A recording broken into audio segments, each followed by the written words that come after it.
Welcome to Aqua Adventures. Dive into the wonders of the ocean where its secrets come to life. Get ready to plunge into an exciting exploration of the deep blue today.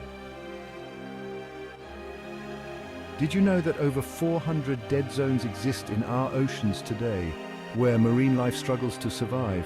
These areas are growing, and their impact is devastating. Welcome to the world of ocean dead zones. Today we explore how these underwater deserts are affecting marine life and ecosystems around the globe. Dead zones are primarily caused by nutrient pollution from agriculture and urban runoff, leading to harmful algal blooms. When these algae die and decompose, oxygen in the water gets depleted, creating an environment where most marine life cannot survive.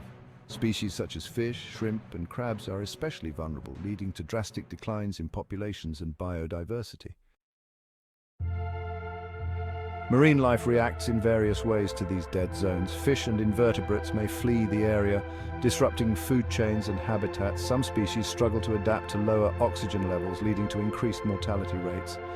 In regions heavily affected by dead zones, fishermen are seeing reduced catches, impacting local economies and food security.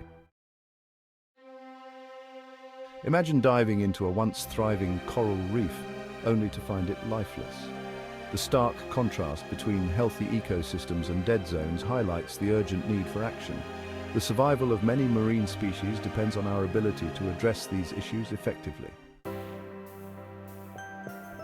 Although the situation is dire, there is hope. Through conservation efforts and better management practices, we can combat ocean dead zones and protect marine life for future generations. What are your thoughts on ocean dead zones? Share your views in the comments and don't forget to subscribe for more insights into our planet's precious marine ecosystems. Thanks for watching.